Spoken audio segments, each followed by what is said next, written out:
বিয়া মানে তো একটু তো সাজগোজ করতেই হইব। আজকে হয়েছে আমার দেওরের বিয়া। অনেক দিন পরে একটা বিয়ের নিমন্ত্রণ পাইছি। তো প্রথমে আমি হিমালয়ের একটা স্কার্ফ লাগাইতেছি। আগে আমি লোটাসেরটা ইউজ করতাম, লোটাসেরটা অনেক ভালো আসলো, এটা বেশি একটা ভালো না। তো লোটাসেরটা পাইছি না দিকে এটা নিয়ে আইছি। তো স্কার্ফটা লাগাইয়া মাসাজ কইরা এখন একটা ফেস প্যাক লাগাইতেছি।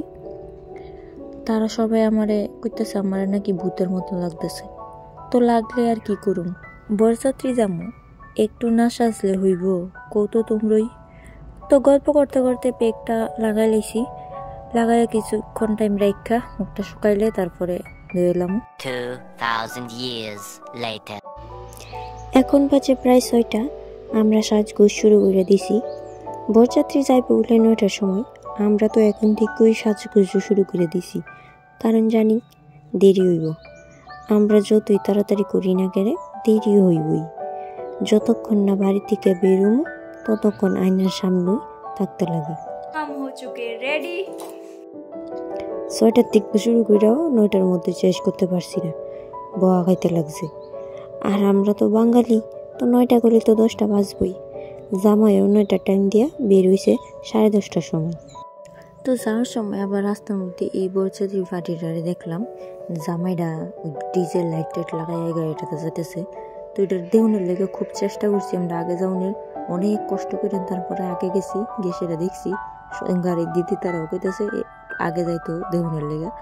পরে খুব কষ্ট করে সে আগে গেছে, গিয়ে পরে দেখতে দেখতে পরে আমরাও গেলাম গা তারা বাড়ির সামনে। তো গেছে আর বাড়িতে গেছি না, দেখি জামাই বাইরে গেছে গা। তো রাস্তার থেকে তারার পিছিয়ে পিছিয়ে আমরাও গেছি গা।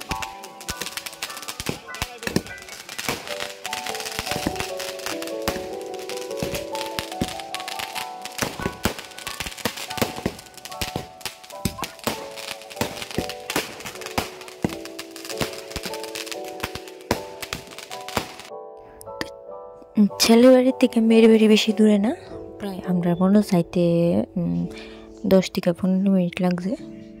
15 মিনিট লাগছে না, এটাও সন্দেহ আছে। তাই বসছি মায়ের বাড়িতে। তাই এখন এন্ট্রি হইতেছে, আমরা যাইতেছি সবাই ভিতরে।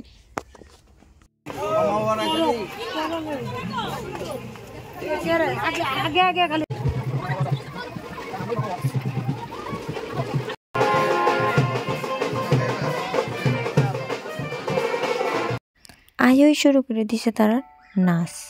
তো তারাই দিয়ে নাচতেছে আর আমরা গেছি গা বউ দেখতে। তারপরে আমরা গেছি গা মিষ্টি খাইতে। বিয়েতে তো খাওয়া দাওয়া তো মাস্ট, আর বিয়ে বললে তো খাওয়া দাওয়া।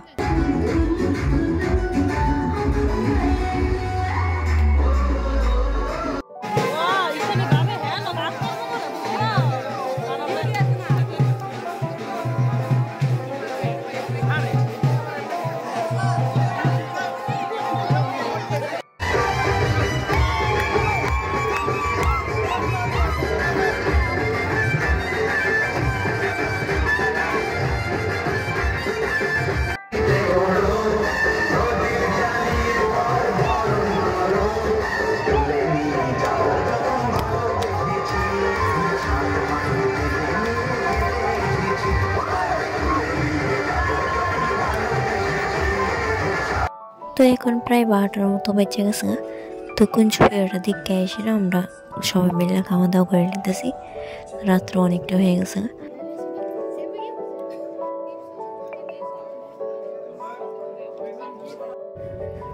তো খাওয়া দাওয়া কইরা আর কিছুক্ষণ দাঁড়াইয়া সবার টাটা বাই বাই কইরা আমরা রওনা হইছি বাড়ির উদ্দেশ্যে।